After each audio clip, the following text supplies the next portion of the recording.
के लिए दे दी थी, क्या हो गया? उसने जाके वो आपके पतिदेव को ही दिया और बदले में ले गया पैसा।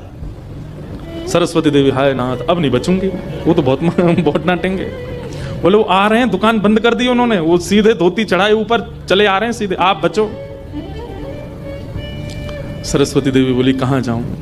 हे पांडुरंगा, हे विठलनाथ, हे मेरे प्राणनाथ, मेरी रक्षा करो। ये कैसा नियम आपने मेरे आज जीवन में पहली बार तो कुछ दान किया, वो भी एक ब्राह्मण बेचारा अपनी हत्या करने पर तुला था तो मैंने किया। ये कैसा आपने खेल किया ठाकुर जी, कैसे भी मेरे पति को रोको। लेकिन इतनी डरती थी अपने पति से, इतनी व्याकुल हो गई, तुरंत विष ले लिया। बोली कि मैं उनका क्रोध नहीं सह पाऊंगी, उनकी मार पिटाई डांट नहीं सह सकती, उससे अच्छा तो मैं प्राण त्याग दूं अपने। और श्री पांडुरंग भगवान विठल के सामने सुंदर चित्रपट था, उसी के सामने नेत्र सजल हैं, हाथ में विष का प्याला लेकर के, और बस देखती जा रही है। बोले नाथ मैंने किसी और उद्देश्य से नहीं किया, केवल एक ब्राह्मण की पुत्री का ब्याह हो जाए इसलिए किया, मेरे पति मुझे छोड़ेंगे नहीं, इससे अच्छा मैं प्राण ही त्याग रही हूं। मुझे पता है शास्त्रों में प्राण आत्महत्या करना जघन्य अपराध है, पर मेरे पास और कोई उपचार नहीं है। और जैसे ही अपने मुख से लगा करके विषपान करने लगी, इतने में ही ऊपर से वो नाक की कील आकर के उसके पात्र में ही गिरी, और जैसी खन्न से आवाज हुई, नेत्र खोल करके देखा, भीतर अपने हाथ को डाल करके जैसे ही निकाला तो वही नाक की कील उसके हाथ में आ गई। और नाक की कील हाथ में आते ही इतने में ही वो ब्राह्मण का प्रवेश हुआ। प्रवेश होते ही उसने भीतर से किवाड़ लगाई, ढूंढने लगा कहां है, कोई साधन मिले इसको बताता हूं।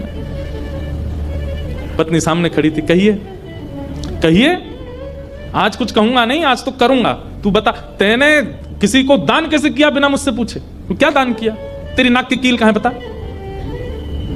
पत्नी ने अपना हाथ आगे किया, ये रे।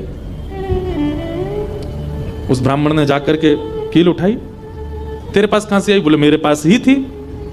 नहीं ये तेरे पास नहीं है, ये तो मेरे पास वहां रखी है तिजोरी में, भीतर चाबी मेरी यहां डली हुई है, तेरे पास कहां से आई? बोले मेरे पास ही है, अब बहुत दिन से पहनी हुई थी, साफ करने के लिए उतारी थी थोड़ी सी। ऐसा हो ही नहीं सकता है, मैंने इसके बदले मूल्य दिया है एक ब्राह्मण को, और ये मेरी तिजोरी में रखी है, चाबी मेरे पास है। तू रुक, अभी अभी रुक, मैं अभी जाता हूं। और कील अपने संगी लेके गया, गए जाकर के दुकान खोली, चाबी लगा करके खोली, तिजोरी जैसी खोल करके देखा उसमें वो कील थी ही नहीं, वो हाथ में थी। ब्राह्मण बोला ये कोई स्वप्न नहीं है, ये कोई अचंबा नहीं है, ये कुछ और है। नेत्र सजल हो गए, दौड़ करके घर आया, बोले मुझे सच बताओ क्या हुआ।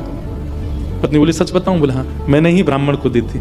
हाँ वो ब्राह्मण वृद्ध सा, उसके कुर्ते फटे थे, उसकी धोती उधरी सी थी। बोले हाँ उसी को दी थी, वो मुझे दे के गया था, और मैंने ये तिजोरी में रखी, तो फिर तेरे पास आई कैसे?